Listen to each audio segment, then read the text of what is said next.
अगर आप चाहते हैं कि मीठे में हम कोई झटपट रेसिपी बना लें तो ये वाली रेसिपी को फॉलो करते हुए आप रेसिपी बना सकते हैं। अस्सलाम वालेकुम व्यूअर्स, मैं हूँ साइदा राशि और आप सबको अपने यूट्यूब चैनल पे वेलकम कहती हूँ। तो हमने मज़े की रेसिपी बनानी है, मीठे वाली रेसिपी बनानी है, तो इसके लिए हमने एक प्याली बारीक वाली सेवइयाँ लेनी है, 1 चम्मच देसी घी लेंगे। इसमें हमने सेवइयाँ डाल के तो इनको ना फ्राई कर लेना है, हल्का सा गोल्डन कर लेना है। जब सेवइयाँ हल्की सी गोल्डन ब्राउन हो जाएंगी तो फिर हम इसमें बाकी चीज़ें भी ऐड करेंगे। तो सेवइयों की ये रेसिपी इतनी आसान है कि आप 10 मिनट में ये वाली रेसिपी तैयार कर सकते हैं।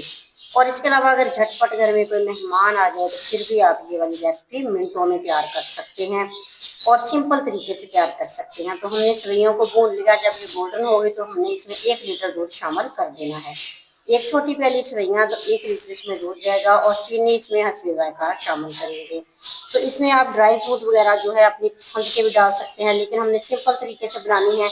तो 2 से 3 बॉयल जब दूध को आ जाए फिर हमने सेवइयों को ना उतार लेना है, चूल्हे से ज़्यादा नहीं पकानी, फिर दूध खुश्क हो जाएगा। इसमें इलायची पाउडर भी मैंने शामिल कर दिया। अब हम इसको ना डिश आउट करेंगे और इसमें मैं कुछ कुटे हुए बादाम भी शामिल करूँगी। अगर आपको रेसिपी ये अच्छी लगी है तो अपने प्यारा सा कमेंट जरूर करना है और ये भी बताना है कि ये वाली रेसिपी आप किस मुल्क के शहर और कहाँ से बैठ के देख रहे हैं। अल्लाह ताला आपके और हमारे रिज़्क़ में इज़ाफ़ा करे। अल्लाह ताला हमारी सबकी मुश्किलें परेशानियाँ दूर करे। आमीन। एक दुआ नेक के साथ। अल्लाह हाफ़िज़।